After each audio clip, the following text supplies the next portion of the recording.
бид нар нөгөө өөр хэлээр яриад байдаг.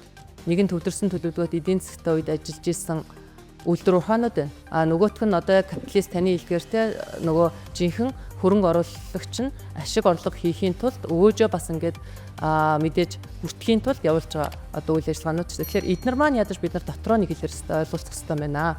Тэгжээж нөгөө төртөөгөө олон нийттэйгээ орон нутгатайгаа ингээ уулзах хэрэгтэй байна гэдэг агуулгыг бид нараас хараад энэ олон улсын стандарт гэдэг нь ESG гэдэг стандартыг чинь оруулж ирээд нэвтрүүлэх гээд яваад байгаа нэг. Тэгээд өнөөдөр бол яг бид нар нэг хариуцлагатай боловхаа гэхлээр нөхөн сэргээл гэж ойлгодог, байгаль орчин гэж ойлгодог энэ цаг өнгөрчлөө шүү дээ. Энэ дотор бол саяны ярьж байгаа энэ бүх засаглал жигдэрсэн байх хэрэгтэй. Энд авилгал байх ёсгүй.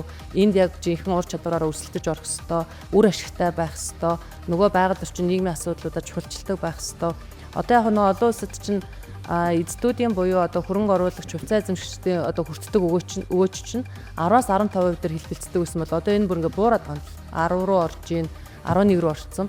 Тэгээ яаж ин гэдгсэн чинь ESG гэдэг айгу өндөр шаардлага шалгуур үзүүлэлтүүд гараад ирлээ шүү дээ. Энэний хэрэгжилтийг хангахын тулд заавал төсөв мөнгө зарцуулна. Хөрөнгө мөнгө зарцуулна, хүн хүч зарцуулна, бэлтгэн. Нэмэлт юм хийж байгаа байхгүй. Тэгээд энэ шалгуур үзүүлэлтийг чинь хийж иж тэр төсөл нөгөө урт хугацаанд доктортой явна, үр ашигтай байна гэдэг ойлголт бий болчихлоо шүү дээ. Одоо сүүлдээ нөгөө борлуулж байгаа бүтээгдэхүүнийхээ үн цэнийг нэмэгдүүлэхэд хүртэл энэ айгу өндөр өргөт болсон.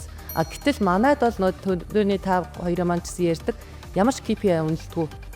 Одоо манай улс хүртэл үнэлдэг юм билээ ш. Би чинь нэг 500 бодлогын баримт чиг бүр жагсаалтын гарааг ингээ харсан. Хизээч бид нар тэрийг үнэлээд энэ нь одоо болсон болоогүй, яагаад болоогүй гэдэг ингээд нөгөө асуудлынхаа бид нар шалтгааныг ерөөсөө олддоггүй. Тэгээд шинэ асуудал гаргаж ирээ шинэ ингээд шийдэл хайгаал ингээд явцдаг ийм л асуудал байгаа юм билээ.